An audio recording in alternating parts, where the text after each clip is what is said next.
Hello and welcome to the My Dietitian Journey Podcast. I am your co-host and producer, Adam. With me, of course, Felicia Peraza of Peraza Nutrition, perazanutrition.com, My Dietitian Journey. .com? I never remember. It's there. Doesn't matter. It's she's got socials for each. They are two separate things under the same umbrella of Peraza Nutrition. This meant to assist other dietitians with their private practice journey. And what are we going to get into today?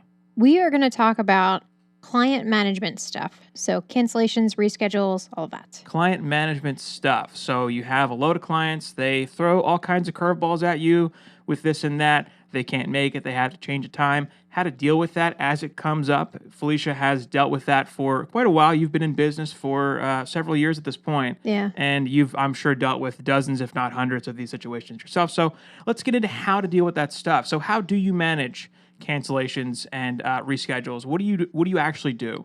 So I do charge clients for late cancellations. So what I consider a late cancellation would be within 24 hours of the appointment time frame. And also, just to clarify, yes, if they are within 24 hours, you charge them. So if it's 2 days prior, you don't. Yes. But if it's correct. within, so if they have an appointment at 7 p.m. and it is like 9:30 the night before and they email you, technically it's like 21 and a half hours, so you'll charge them? Yeah. Okay. Although there is some, kind of flexibility there, and I'll explain that in a second. But I do charge for late cancellations and late reschedules. And this is in my policies document that all clients sign and have a copy of themselves. And I have it in my email reminders and text reminders before the appointment, and I go over it with clients before the first session. These are email and text reminders that you send to the client in anticipation of their scheduled appointment. Yes. So within a week and a couple days, you send these reminders. You have specific parameters for email and text reminders, assuming they, I guess, opt into that stuff. Yes. Yeah. So I have to have consent on file for those. And what I have on there is the email reminders go out 72 hours in advance. It's a little bit more detailed. And the text message goes out 24 hours in advance. And it just has like a line, your appointment, this date, this time, with your provider, and it has my name on there. And then it has, as a reminder about like the cancellations and reschedules. And that was something new that I had added because people forget that they sign documents and half the time they don't read them. And so being able to have that reminder so they're not just, oh, I'll just cancel. Oh, I'll just reschedule. But they know that there's, So do you notice a trend with cancellations and reschedules that are within that 24-hour window as it relates to how far back they signed up for their appointment? It depends. I mean, when I have clients who are regular clients, like my consistent clients that schedule every couple months, I normally don't see any issues with how far out we might schedule. So if I schedule 2 months out, like they're putting it on their calendar, they're making a note, they're making a reminder about it. I do sometimes have this issue with new clients who might schedule a little further out because maybe they're not necessarily thinking about it if it's too far out. And even that's why I have both the email and the text reminder. And with my EMR, you can also do automated calls as well, but I didn't opt into those. Okay. But that's something that, I found that people will see the email and then forget about it. And then the morning of, they're like, oh my gosh, I forgot I have an appointment. And if they have a telehealth session with me, actually, there's a 10-minute reminder that also goes out. So sometimes I'll have clients who are like, oh my gosh, I was in the middle of something and I totally forgot. Oh, what, 10 minutes prior to the appointment, a telehealth reminder goes out. So there's all kinds of layers for this stuff. Yes. Depending on what they opted into and what kind of client they are, I guess. Yeah. So normally for most of my clients, either opt into at least email or text message. And I usually ask the client to say, for reminders, which would you prefer? Because I have some clients who sign up with email and then they never check their email. So when you say you charge them, what are you actually charging? So I charge, and I've changed this over the years, but I charge a nominal fee. So $15 or $25, depending on, if it's a full cancellation, the reschedule, the time frame. But I've changed that now to $15 for the late cancellation or reschedule. So it's more of a fee than the full appointment charge. Yes. When I first started, I actually did the full appointment charge.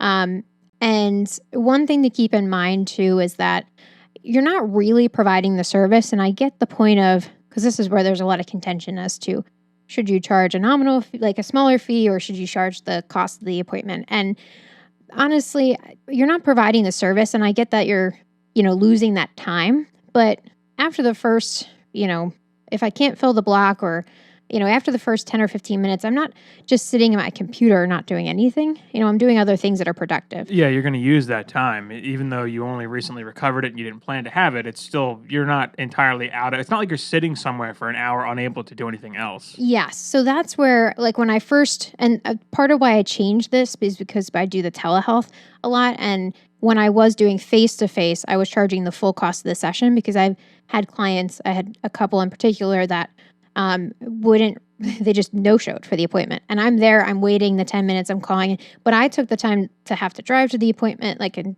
go to the site. Or when I was doing some on-site stuff and taking the train, I paid a ticket, and all of that. Or when I was doing home visits, I showed up at the client's house and they're like, oh, I'm not home. And so, well, in that case, you're looking for compensation for your commute and whatever expense you incurred on the way. Yeah. Right? And so there's a lot more time that's being lost there. One thing to keep in mind, though, because I was recently reading through my insurance contracts, is that some of them actually have clauses in there that say that you can charge a fee if the client doesn't show. It's obviously not covered by the insurance company, and it's obviously the cost that the client would have to pay. But it has to be charged to all clients the same way. So you can't just pick and choose. It has to be fair. But then the other thing is that some of them actually say in there that you can't charge the full cost of the session, because you're really not providing the service now. So this is when it comes down to insurance contracts. Yes. So that's like a case by case, depending on the company and the agreement. Yes. And even if you think about going to the doctor's office, they do charge you if you no show, or you late cancel, and it's not the full cost of the appointment. So, even just using that as kind of a baseline too. So you have a policy for your business. Yes. Can you just talk about the policy a little bit? What did we talk about it already? I don't think we did, but so I have a Peraza Nutrition policies document, and it goes through it's different sections that the client signs off on. Did you create this document from scratch, or did you start with a template?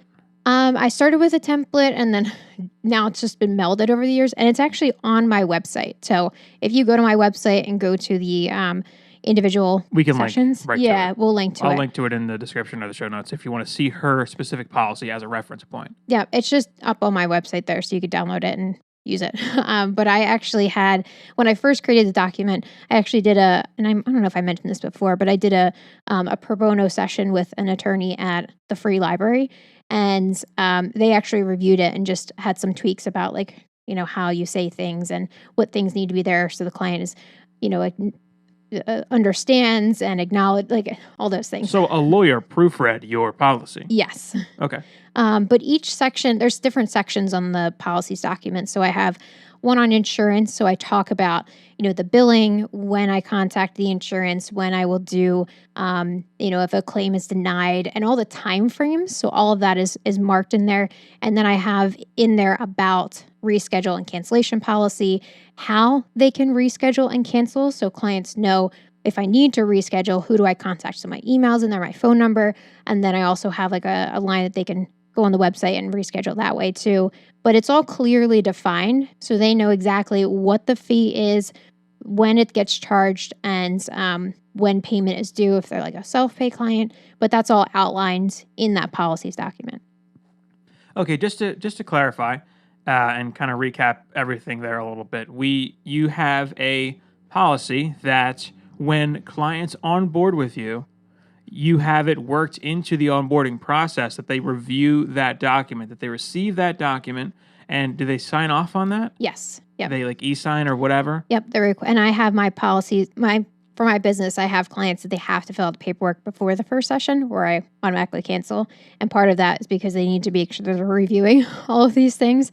And I have everything on file, but yes, they'd have to sign off. Wait, so do you have situations where a client won't fill that paperwork out prior to their first session? What happens? So I actually just had that with a client recently, and the reason why I put this policy in place is because, what happens, to answer your question, what happens is I call the client, usually a couple days before to say, and usually it's the week before that I check to see if anything's missing in terms of like paperwork. And I either call them or send an email, whatever best contact they had. And I let them know, hey, just as a reminder, our paperwork is to do. And sometimes people will say, oh, I totally forgot, or oh, I was going to do this weekend, and there's no issues. And then a couple of days before, I double check to see if the paperwork is done. At that point, I don't just cancel it right then and there. I send another reminder notice or I call them. Now, if I've had a client who's been contacting me back and forth, then usually, again, that 24 hours prior, I check and see if the paperwork's in. And if not, I send an email to let them know that their appointment will be canceled and they'll have to reschedule and how to do that. If it's a client that hasn't contacted me, I just send a last email to say, your appointment's been canceled, and the reason why, and then I give them a link if they wanted to reschedule. But usually, I find that if a client doesn't communicate with me in that time frame, most of the time they end up no-showing. So in part, that's why I do that. And then the other reason is because there's a lot of forms that need to get signed for me to be able to bill their insurance or have consent stuff on file and make the best of the first appointment. And so if I don't have that ready to go for that first session, I don't want to be like tracking them down basically later. So Okay, so there's a whole process with that, and you make sure that that policy has been reviewed and signed off on before they even have their first appointment. Yep. That way, all your bases are covered, and you won't.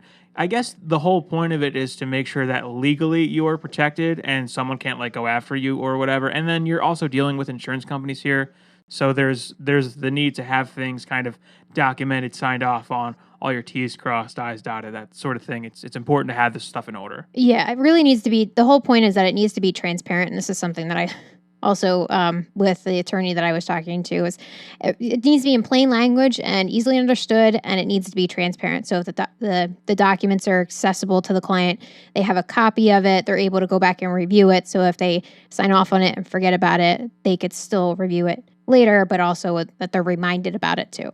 Okay. Well, so cancellations, I think we covered that pretty thoroughly. So how do you actually go about scheduling client appointments? How often do you schedule them? Do you break them out at certain days? How do you manage that? So it really depends on the client, like the level of care that might be needed, payment, insurance, and even just them, their personality and what'll work best for them. So, I'm an insurance provider, so there's some limitations as to like how many visits will be covered by the insurance company. So sometimes that just automatically puts like a cap on the number per year. Now, with that said, if it's a new client and maybe they have diabetes and their blood sugar numbers are like out of control and they really need a lot of help initially, we might schedule an appointment and then do a follow-up in 2 weeks. And then we might schedule the next appointment 3 weeks out and then 4 weeks out and kind of, slowly space it out. And I've had some clients who, after that first appointment, they want weekly appointments to use up all their visits right away because they, really need the help right then and there. And then I have other clients who they see me and then they're like, okay, I'll see you in 2 months. And so it really does depend on the client, but my typical process is first session, 2 or 3 weeks, second session, 2 or 3 weeks, and then usually like a month out for the third session and then either monthly or bi-monthly.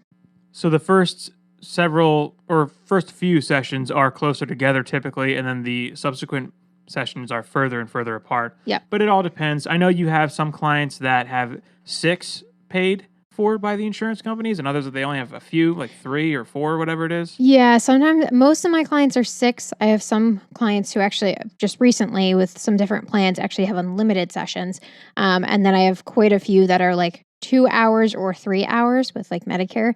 And those are so hard because, most of the time, if I'm working with Medicare, it's for diabetes because that's what's covered. And so that can get pretty tough because, they might need a lot more than 2 or 3 hours. Right. Yeah, and then you have to get new referrals to be able to try and get extra visits. But yeah, usually, and for those clients too, I usually try to have some kind of email contact just to be able to communicate with them a little bit between appointments. You communicate with them and you don't charge per email or anything like that. No, and that's something like if it's insurance, it's something I kind of do as like an add-on, but not a paid add-on. I do have like a coaching where it includes email with it. That's a different program. Yeah, and that's a different. But for the insurance, I usually I just lump it in, and that's something we'll talk about is like what to do when people kind of abuse that. Which isn't too often, but I've had it happen with a few clients in the past. So I know that 3 sessions paid by insurance companies is an option. I myself, in a previous job, had 3. What do you do if someone only has 3 appointments paid for by their insurance? it depends. So like some clients will use the 3, and again, I keep saying it depends because it depends on, sometimes people end up seeing me because they realize they have the benefits, and so the 3 is fine because they're just kind of checking in, and so they don't need that extra. But if I have a client who's like, maybe got issues with like GI issues, 3 appointments isn't going to cut it. And so what we might do is they might use all their appointments and then do the coaching program, which is cheaper, like a monthly option where we have like 20-minute calls and there's email communication. And so, it's less time we're spending together, but they're still able to kind of work with me in that aspect. And then some clients who just will pay out of pocket for other stuff too. So, but that coaching program, that is out of pocket. Yes. Yep. That's out of pocket. Right. Do you still find that most of your clients are insurance? Yeah, probably about 90% at this point are insurance. Yeah. Okay. So, how do you know what nutrition protocols to follow in your practice with each individual patient or client? Yeah. So with every, what's nice about private practice is, you're still following evidence-based guidelines and still using, the nutrition care process, like the assessment, the diagnosis, the intervention, monitoring and evaluation, and, with MNT. But it's really where I could be flexible is in like the how I go about. MNT, medical nutrition therapy. Yes, right. Medical nutrition therapy. So the how I go about doing this. So, how I might onboard clients, the session flow, what we talk about, how quickly we get there, the time frames. That's what's really nice about private practice is I'm not limited to 15-minute sessions, 30-minute sessions, or I have to see a number of clients per day or per week. And so I can be more flexible in how I might deliver that nutrition information, or if I might choose to do like a program along with one-on-one stuff. So while the protocol might not change in terms of like how you might address working with someone who has diabetes, it's really how you might go about doing that is where you can really be flexible in private practice. So, you're still following obviously evidence-based guidelines, but you have a lot of flexibility. Well, you personally, I know you do quite a bit to stay up to date with current nutrition information. Yes. What do you do for that? I love Today's Dietitian, which is not sponsoring this, but that's one of my favorite platforms to use. They have a lot of self-study stuff, and I get their magazines. And then they also have like conferences. The National Institute of Health is also a great resource, and they have PubMed too, which is also great for journal articles. The CDC, obviously, and then also the Academy of Nutrition. And they also have a link to like a database where you can access the evidence analysis library, I believe is what they call it. So those are some of like my go-tos in terms of like finding nutrition information. I also am signed up for a couple of like not company, but product-based webinars, which usually offer, they're sponsored by the company itself, so like a food company or something like that, but they could still provide really great webinars for free. And then you can use that information to maybe take you down a track of finding some additional information about nutrition. Yeah, so it's important to stay current and up to date with nutrition science as it changes. It is a fairly new and still evolving field. And if you stay current with nutrition information, it can often help you in terms of managing your clients with knowing what protocols to go with, depending on their situation. These things do change over time. Mm-hmm. I'm sure they don't treat diabetes patients the same way now as they did like 20 or 30 years ago. No, and even like I was just looking through some of my books, and I have like the exchange system, which is still used with like carbohydrate counting, but it can be super overwhelming for someone who's not in like a clinical setting, like in a hospital. And so being able to like, the more practical kind of side of things, that's a lot of also what's coming out too is like, here's the science, but here's practically how to do it with a client.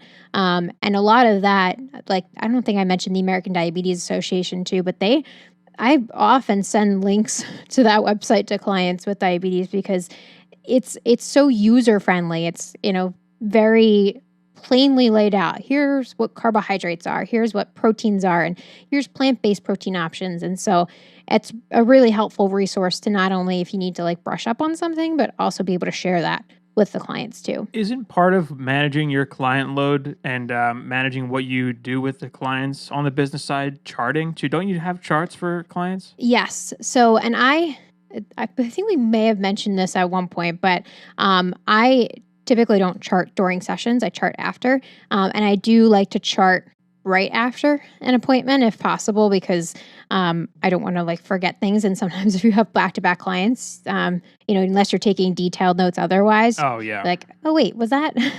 But I chart in what's called an ADIME format, which stands for assessment, diagnosis, intervention, monitoring, and evaluation.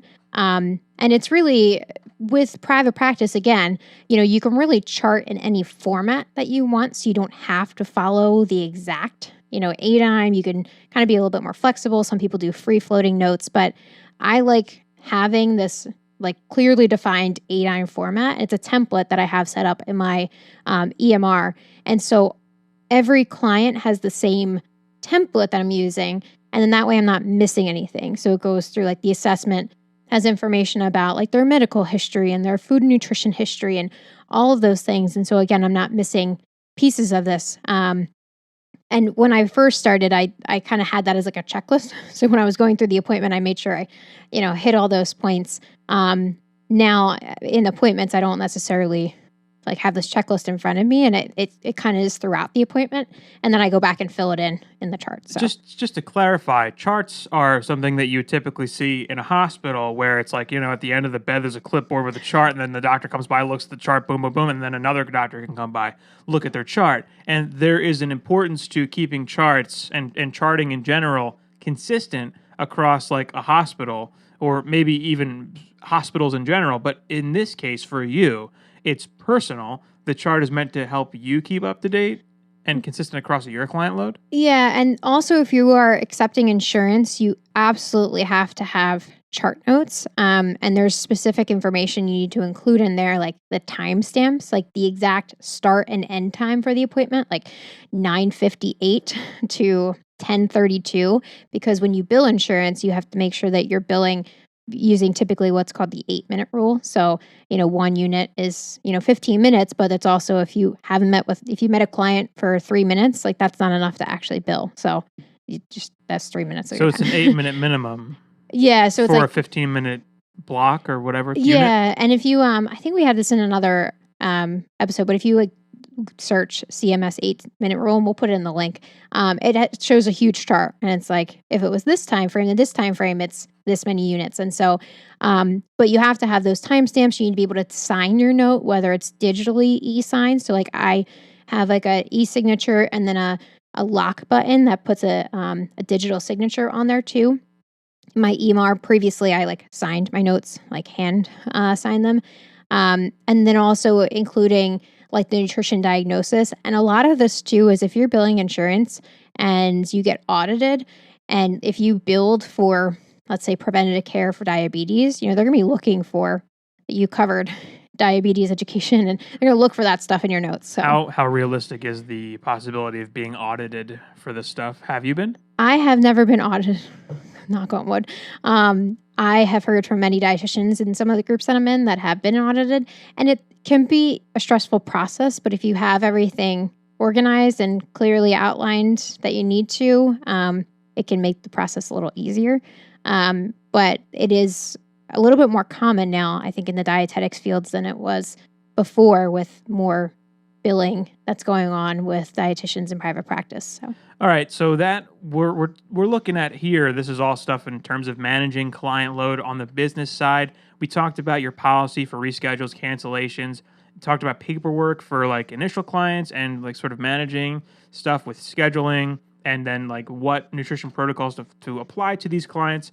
Let's get into the people side of it, I guess, the client side, how you sort of manage the relationship. So how do you say no to things and or to clients like tactfully in a way that's not going to hurt anybody's feelings, ruffle any jimmies? That's that's a big part of managing your clients, I would assume. Yeah, and that's hard and the reason why you might say no to a client could be for a couple of reasons.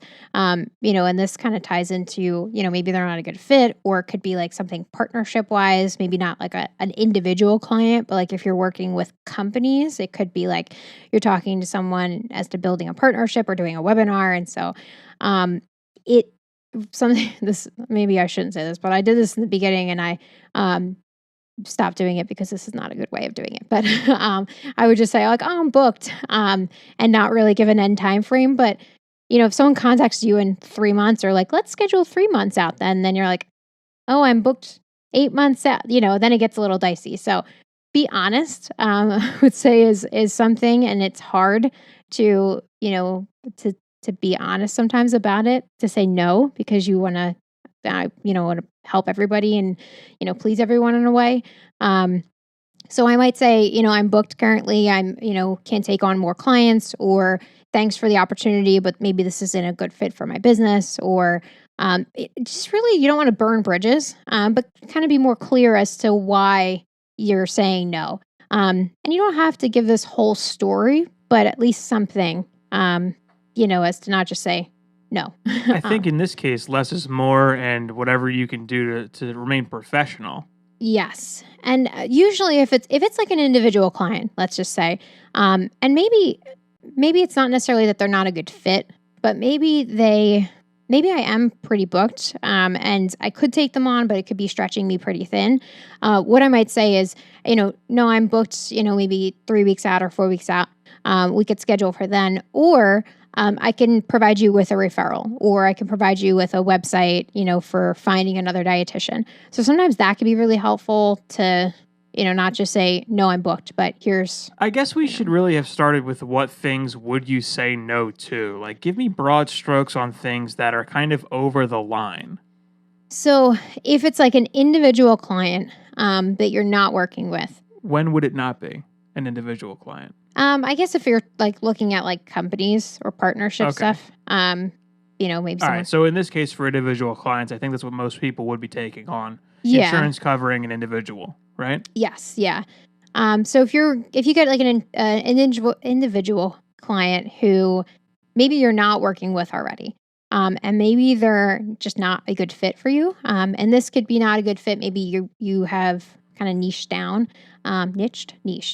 and they are not, an area. What they require is out of your scope of expertise. Yeah, so that could be maybe an area where you might say no.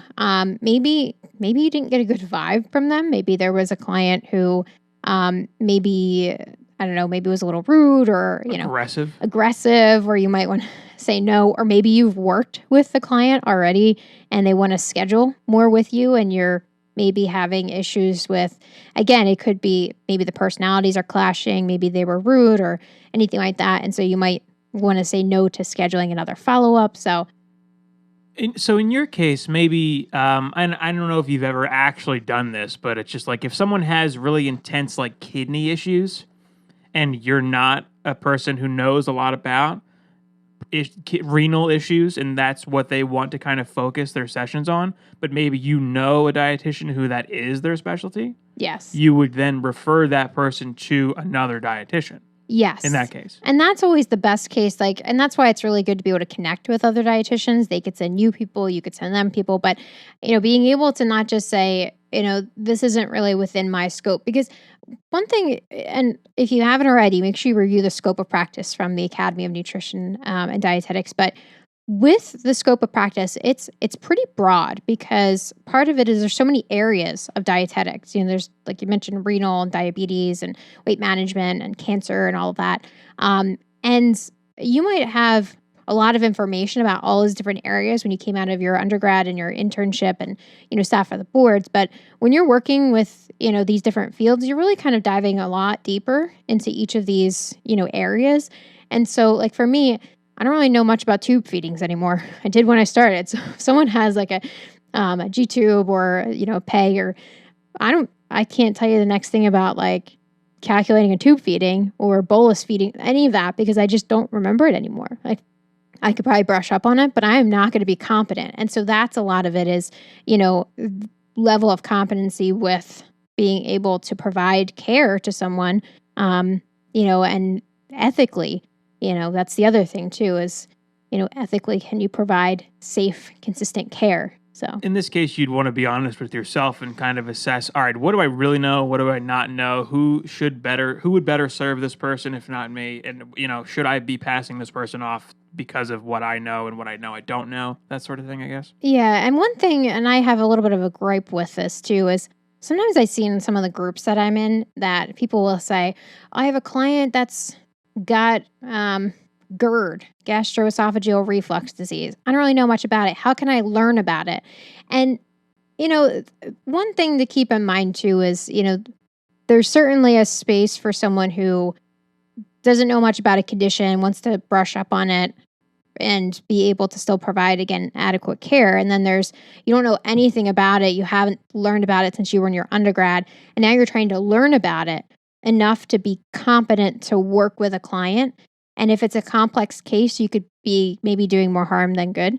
And so in those cases, while maybe you have an interest in GERD, maybe it's passing somebody off to someone else who specializes in that area and kind of doing more of the training and education yourself to then come back to it. And yeah, I would say maybe don't use a client to be the catalyst for why you learn about something, and learn about something before you take on clients for it. Because if you're not, it's one thing to not be an expert in something, but still kind of help someone manage something and work with them.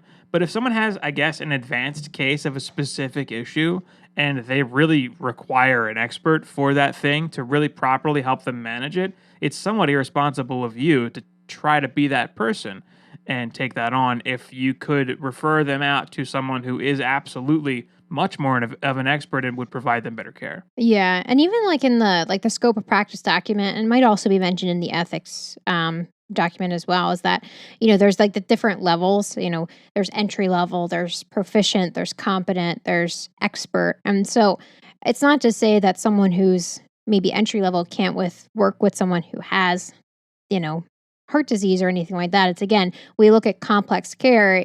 Are you the person for that? You don't want to use the client as the guinea pig to find out. So yeah, I guess that's a case-by-case basis, and you kind of have to review that and be honest with yourself for that.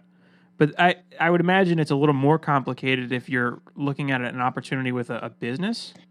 Yeah, and that can be hard, especially if you've been working with maybe a business for a while and maybe you have a good rapport with them and they are asking you to do something that maybe compensation wise isn't the best. So just to clarify, if you're working with a business, it's often a case where they contract you to be their dietitian for their employees, where you go in to the business and see a bunch of their clients or a bunch of their employees as your client. Yeah, it could be a lot of different ways. So there's some companies that I work with where they don't hire me or anything. It's just I'm on like a list, and so they have like dietitians who accept our insurance, and so but the dietitians that they work with and promote internally are ones that they'll go to ask if they want to do webinars where it's another paid opportunity or classes and things like that. Now, where you might be kind of on the fence about saying no or yes to something could be maybe they're paying you a little less than you might ask another company, but you're also getting a lot of referrals. So you have to kind of take that to say, is it worth my time? And you also don't want to burn the bridge, but what's, how to kind of manage that partnership in the best way while making sure that's still, feasible for you. Let them down easy. Yes. And so, but then there's other partnerships where it might be something that they contract you for something, but then maybe they're kind of abusing your time in a way, asking you to do more than they've really outlined in the contract. And that's where a contract comes in, defining the scope of the services that are being offered, defining what the time frames might look like. If a class is being offered, when does that start and end, dates and times? When are you expected to be there? Because that's something too that I've run into with companies is,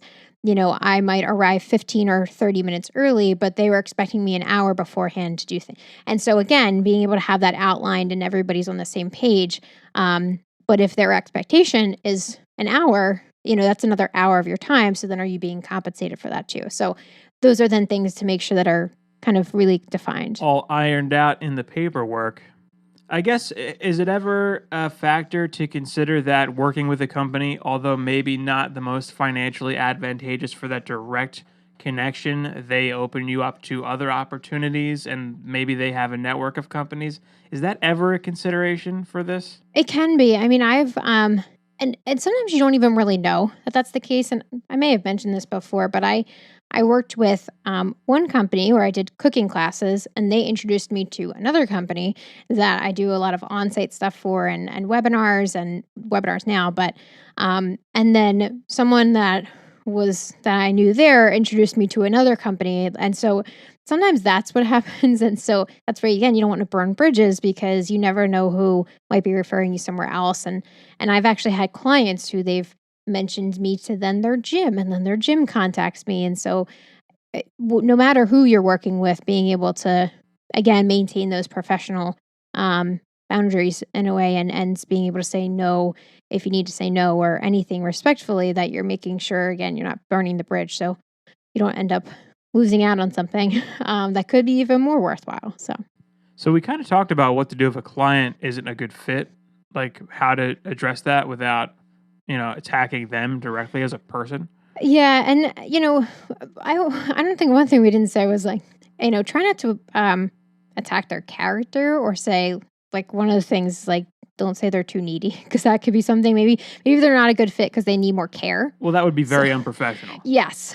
So, or I don't work like clients like you, maybe your care requires more than our practice might, offer, or, I use this a lot. I don't specialize in, like, I had someone ask about like pediatric care. And I said, I don't specialize in pediatrics because I don't. And so again, that could be a space where I can learn about it, but I'm not going to know all the intricacies of not just the nutrient requirements, but even like the mental capacities and all of that for children too. And so enough to provide, again, that level of confidence that's needed to be, providing ethical care. So what happens if a client is abusing your time? And in what ways might they abuse your time? So it could be in a couple ways. One of the most often ways I see it, and I don't as much anymore, is with email communication, where someone, and I say this as like an open statement, and I don't normally have issues with it, very rarely, where I might say, if you have any questions between the appointments, feel free to send me an email. And most people are pretty respectful about it. They might send me a question or two, or say, hey, you have any information on these recipes, something like that, where it's short, it's quick. But I've had clients where they send me like long emails, which are like books. And sometimes it's a lot of emotional stuff tied into it. So that could be one space. I don't normally have clients calling and using up time that way. It's usually email, or with the appointment itself. Like if it's a self-pay client. Oh, they're trying to go over the time? Going over the time frame and trying to like kind of stop them at the end, because I think they call it doorknob questions. And where it's with your hand on the knob, they're out the door. Oh, by the way, like that kind of a thing. And it's like, not just a 2-minute question. It's, lengthy, and especially if someone gets emotional too, that those are hard to like, stop. Yeah, you can't just tell someone to shut up and get out, or just leave. anything like that. But what you would, I guess, do in that case would be maybe something like where you suggest that they start with that on the next session. Yeah. So, and again, this is where it really depends. Like if it's a face-to-face and someone's going over the time, I might say, if they're going on for a while and I kind of need to cut them off, I might say, I'm sorry, I don't mean to cut you off and be rude, but, we're a little over time. Maybe we can, start with this the next session, or maybe we can touch on this in a future session if they haven't put on like the reschedule or anything. But usually, sometimes I have to like really, or I might have a client after. And so, I don't mean to cut you off, but I do have another session. Let's jot this down and we'll make sure we touch on it. Or if you wanted to maybe move your appointment closer, so then that way we can, talk about it sooner. Now, maybe this is inviting abuse, but do you ever suggest that those people just shoot you an email with any remaining questions or concerns about that specific thing that you can then reply to when it's convenient for you? It depends on what it is, but I have done that before, where a client might be asking like for a little bit more, and I might say, let's talk about this in another session, but between, why don't you send me some of the questions you have so we can make sure we have like a list of them ready to go? Or if they're like asking about cooking and stuff, I might say, well, that's a great topic for next appointment, but if you want, send me an email with some of the areas you might be interested in. If I could shoot you over some resources, maybe you could review them before our next appointment. And sometimes people just want information. And so then they read through it, and then it gives a little bit more clear direction for the next appointment too. So one thing I would say in terms of this, when you occasionally do find people going over and abusing your time, I'm always inclined to think that anything that can be explained by sort of ignorance or incompetence is usually the answer, rather than them being malicious and trying to take advantage of you. Yeah. I find probably it's the case that they just don't realize that you're very busy, or that you have more sessions, or that it's not really appropriate to go over because of like reasons that it's not that you don't want to talk to them or that you don't like them. It's that you have a day to get into and other stuff to do, and it's sessions are bricked out for a reason. Yeah. That they're not aware of, maybe. Yeah, and it's if I ever like cut someone off or say like we're getting close to time or something, people are usually really apologetic, and they're usually like, I'm so sorry. It's just, and sometimes it's, I feel bad in a way too, because they're like, oh, it's just so nice to talk to somebody, especially like some of my older clients too. Those it's so nice to be able to have someone to talk to, where I just really enjoy our conversations, and where I'm so sorry I didn't realize the time, and and so it's never that they're like, I'm trying to get another 10 minutes out of you. It's usually that, and that's where it's the way you say it and your tone can really, because sometimes then people are embarrassed too. Like after, if you say it, you want to say it again in a way that's not going to be like you're talking too much, because then people get embarrassed too. They're like, I'm so sorry, I didn't realize, and then they don't want to, Yeah, usually people aren't trying to take you for a ride and get more time out of you, and they're trying to get their money's worth. That's generally not the case for this stuff. Usually it's just they don't realize, and they don't think about the fact that you have a lot of other stuff going on.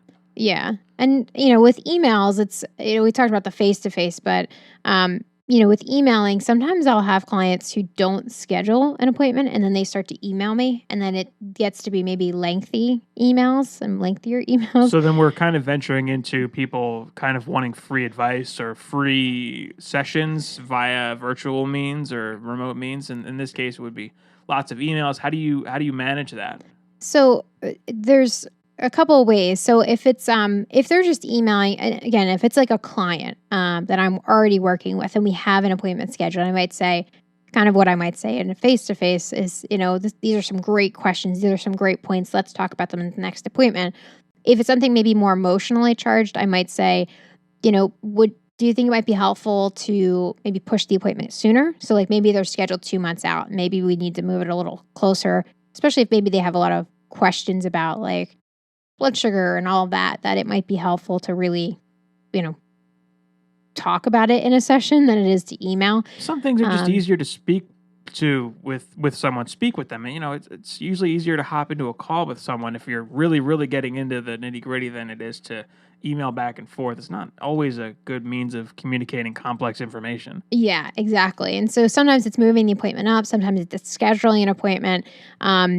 But when you have people that are like asking for like, free advice, whether it's family, friends, or even potential clients, like, because I've had clients say, well, I just kind of want to get a feel for who you are. So if I ask you some questions, and so sometimes, you give them a little bit of a taste of what it is. But if it's someone you're not currently working with, sometimes you want to be careful, as you don't necessarily have all their medical history and information too. So you want to make sure that then when you're giving advice or any information, that it's also not going to be something that's going to be like harmful for them. I said something I guess I should clarify. I said hop into a call. You're not really seeing face-to-face clients right now because of COVID, right? Yes. So you would generally be doing either calls or video or virtual, voice calls. Yeah. Right. Yeah. Just to clarify. And one thing is if someone's asking for free advice, and sometimes it's, I mentioned like emotionally charged, but sometimes there's a lot of, I don't want to say sometimes, there's a lot of emotion tied up in food and behaviors and all of that. And so sometimes when I have clients who are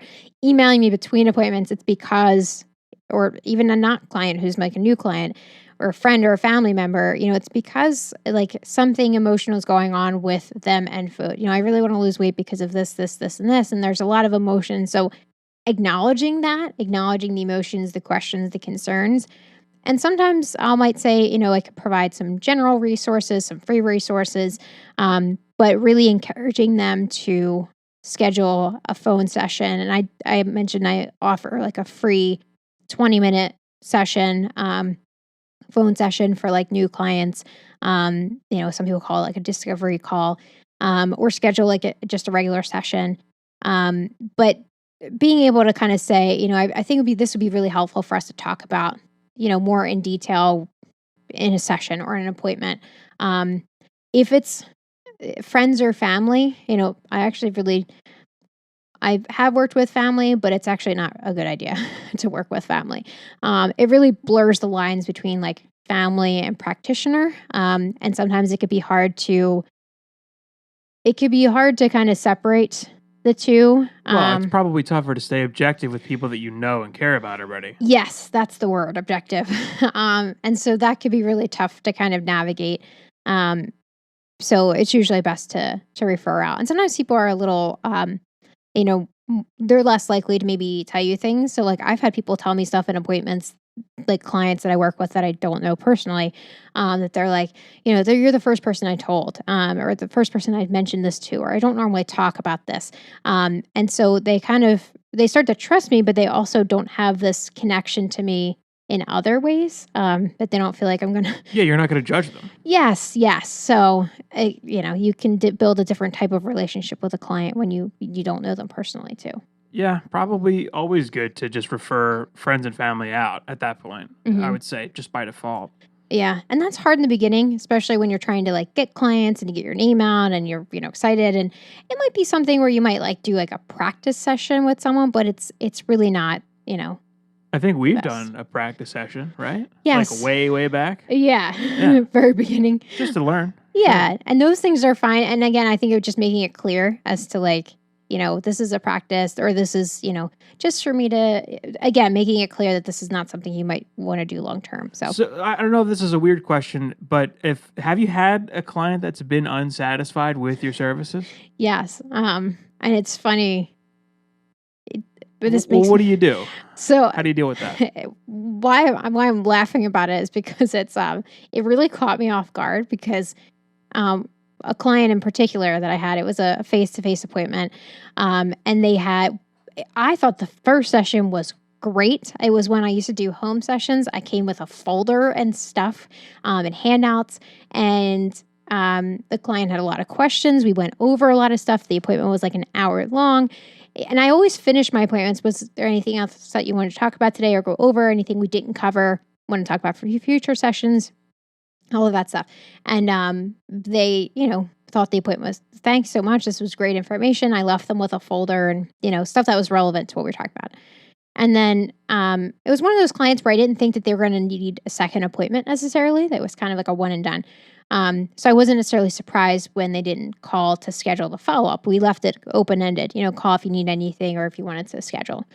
And then I sent out a newsletter, and this person was on my newsletter list. It's like 4 months later, and they sent back that I don't think they realized it went to me when they responded to it, and sent this like nasty email about how they learned nothing in the appointment. I was a terrible dietitian. All of this, it was just all of this stuff. Like I learned nothing. My blood sugar was all over the place. They provided no information for me. It was a worthless appointment. And it was just, I was like kind of taken aback. I'm like, wait a sec. I thought it was a really great appointment. And I like didn't know what to say because like, I was like, do I respond? I feel like I need to respond. And so I just said, I'm sorry that you didn't have the experience that you were looking for with the appointments. If you're interested, I could provide you with a referral to another dietitian, and I wish you the best. No, they never answered back, but well, they probably thought the newsletter was an automated thing and that you weren't going to see their feedback. No, so there was that, but that was that's all right. So that was an unsatisfied client, and they just had never rescheduled with you, and they probably would not have shared that if not for them being prompted by your newsletter. But have you had an instance where someone was like in more of a real-time situation, not satisfied with what you were providing, and how did you manage that? So I've had clients, and you can handle this in a bunch of different ways. Like some people actually do surveys after appointments, or some people will ask for feedback at the end. Most of the time, when I've had clients who are unsatisfied, it depends. A few times I've had clients where they don't schedule a follow-up appointment, and then the email, and I think sometimes I know it's probably very awkward to for them to acknowledge it and say I don't want to work with you kind of thing. But I've had clients who say I was expecting to lose more weight. And so a lot of the dissatisfaction, I think, comes from the level of expectation. And a lot of times I see it with weight loss clients. Like they were expecting to lose 20 pounds, 10 pounds, or whatever it might be. And so some of this actually is managing expectations from the start. Now, after the fact, if they're, unsatisfied, what I usually do is ask for feedback. What were you looking for instead? What would have been a better approach? Or I might say, if they want, sometimes I just say, I'm sorry that maybe we weren't a good fit. Can I provide you with a referral? I don't know. Not everyone's not going to like your style too. So that's something else too, is you might not be a good fit. And it's not because you did anything wrong or the client didn't do things correctly either. It's maybe just not a good fit for each other. But You can't please everyone. yeah. But usually, I try to acknowledge it. I do say, I'm sorry I'm sorry that this didn't work out. Or depending on how they might bring it up, like if it's in an appointment, I might ask for feedback, and say, what were you looking for differently, or what were you really expecting from this appointment? And sometimes don't ask why, because those could be a little, oh, why did you say that? But what were you looking for? Or could you tell me a little bit more about what you were hoping to see happen, and what results were you looking for? And again, a lot of it does come down to managing the expectation. And so sometimes I do find when people are not satisfied, it's because they wanted a certain number or look, and they didn't get that. So there's probably a bit of an art to deciphering constructive criticism and good feedback and separating that from people who are just unreasonable and there would have been no satisfying them, and kind of deciphering that. That's not to say that you shouldn't at least observe it and see what they're saying and help that inform future decisions you make with managing client expectations. Like the person who said that, that responded to your newsletter that said, you suck or whatever.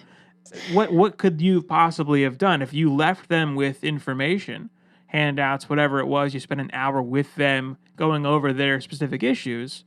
Maybe there was nothing you could have done to. Maybe that person, I wouldn't read too far into one person having an extreme reaction, especially in your case over the course of several years.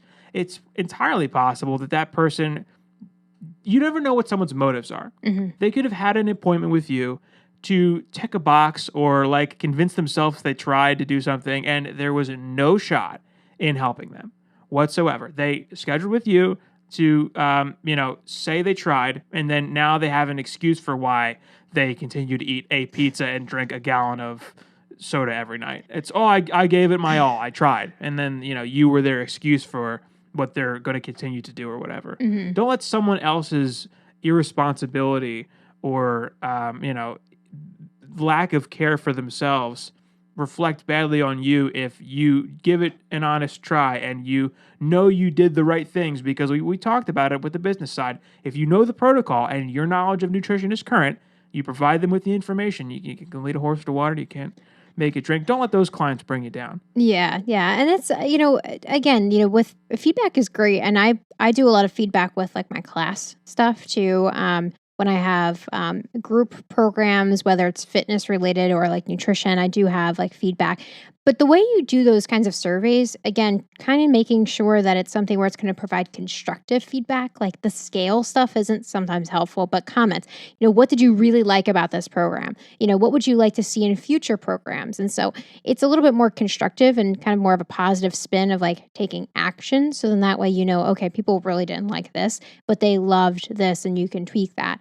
And so being able to bring that to the one-on-one sessions, if someone gives you feedback or says I'm not really, sometimes I'll have clients who don't want to reschedule, and sometimes it's just not you. We talked about, it doesn't have to be all about you. It could be, or it isn't all about you. Sometimes they have other stuff going on, and just nutrition isn't the priority right now.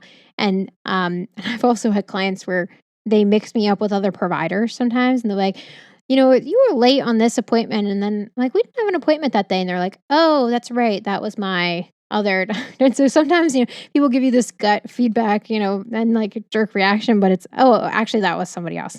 So being able to, again, kind of manage that professionally with them. So you're I guess it's worth mentioning that it's also possible that you are doing or saying something subconsciously that is maybe influential with how they receive you, and maybe consider being critical of your habits and your vocal patterns or your tendencies. I know that some people really hate when you say thank you, or they say thank you and you respond with yup, which you don't maybe mean anything by that. And that's something that a lot of millennials do, which is possibly a common age group for people looking to do this. People respond with yup or yip or whatever, and they don't say you're welcome, it was my pleasure, stuff like that. Little things like that can really rub people the wrong way. I have found that is a thing with older people who are maybe 50s plus, expect a certain, social stuff. I guess social norms and cultural norms can maybe influence the way you're received. That's a good point. So you could maybe analyze that a little bit, or just be conscious of it. Yeah. Because you never know if a word you use or a phrase or certain body language is refused or received a certain way. You have no idea in that case, and maybe consider paying attention to the words you use and how you conduct yourself. It could influence things. Yeah, that's a good point too, because, sometimes when people might be unsatisfied, or maybe, being a little off in the appointment, and you think that did I do something? And so sometimes it's acknowledging, and sometimes it's also about telling people what you're doing. For virtual sessions, I tend to just jot notes, but I don't take a ton of notes and all that. But one of the things that I make sure that I'm doing is I'll say to the client, I'm going to just jot that down real quick. So they know if I'm looking away, I'm not checking my phone, and I'm not not interested in what they have to say. Or if I'm on the phone, people don't know what I'm doing. And if I do a long pause, they might be like, hello, are you there? And so I'll say, I'm just going to jot this down real quick. And that way, if there's space in the talking, that they're not and so being able to just acknowledge what's happening. But even just coming back to, again, the policies document and managing expectations, even with people responding to voicemail, me responding to voicemails too. I've had in the very beginning when I started, clients who were you didn't call me back right away. And so now I have on there that I'll return calls within 48 hours. And usually it's within, shorter time frame than that. But so they know the expectations. So sometimes that's a lot of it too, with, managing all types of expectations, whether it's in the appointment or even the business side of it. What do you do if someone's rude to you? Oh, call it out. It depends on what it is. I've had clients who are rude, and they're not rude because they're being rude intentionally to me, but they're angry about something else, and they end up taking it out on me. And they're just being angry at you, but not with you? Yes. Or I've had rude clients in classes. I don't typically have a lot of rude clients one-on-one. I have had clients say things that maybe for me could be perceived as rude. They might, I don't know. I guess I don't, could be a little off-putting. Or a client will say, "You look like my daughter. You look too young to be a dietitian. Are you going to be able to help me?" And so that's rude. Yes. I believe it's called ageism. That is actually rude. Or, sexism too, in a way, because you're a young female and that's often perceived. You're not even that young. It's just people don't realize that you're 30. Yeah. When they see you, because you look young. But yeah, that's rude. That is rude. Yeah. That is rude. And then it's how do you, that'll sometimes be the first part of the appointment, and then it's what do you say? Okay. Anyway. And so I'm normally yeah, I get that a lot. Where, it depends on what it is, but those are hard because, sometimes they're trying to be funny. They don't really think of it as I'm being ageist or sexist or anything, but they're trying to break the ice in a way and be you funny. Could be well, you look old. You look super old. I'm surprised you don't have extreme heart failure already. I'm surprised you're even, it's obviously you don't want to do that. Yeah. But I think receiving it gracefully and moving away from it is probably your best bet, I guess. Yes. And sometimes, honestly, it's, and I see this with some of my clients with like a kind of like a level of insecurity, I guess is the right word, where they might see me and they think that I'm going to tell them what to do and that I have all of these like high expectations of them and I eat a certain way and they're going to have to eat that way. And so they see me and they think, oh my gosh, is she going to judge me? Like, then it comes down to judgment and, they feel. And they're being rude because of that assumption? Yeah, like they kind of like make it, and it's almost like a rude joke way. Like, oh, I'll never eat like you because you're probably perfect. And then, and that's the way you look. So like, and they start kind of going off on this whole spiel. And then sometimes. Now they're judging you. Yeah. And then there's all these things involved. And sometimes it's rude, sometimes it's judgment. And so sometimes it's just kind of taking a step back and not taking it personally, but to say, but again, it comes again from kind of like an insecurity they might feel, or they don't want to be judged. They kind of like judge me for, and put it out there. So, I think a lot of people might, in that case, just be either nervous or unsure how to conduct themselves. And the things that they're doing or saying are because they're just confused or unsure how to interact with you. And often they're not deliberately being rude. Yes. And that's again where it comes to like managing the expectations and kind of even just setting a little bit of like a boundary or this is how my sessions usually go. And like sometimes I'll just start that with a session. Like, this is our first session, and I say like, this is the time to get to know you and and I outline kind of like the open expectation. So it can help to kind of relax the client because they're like, I've never worked with a dietitian. I'm not sure. And that even changed how I open sessions too. I used to say like, okay, what do you want to start with? And they're like, and so now I change that a little bit. You guide it a little more assertively, I would think, because obviously you're the expert in being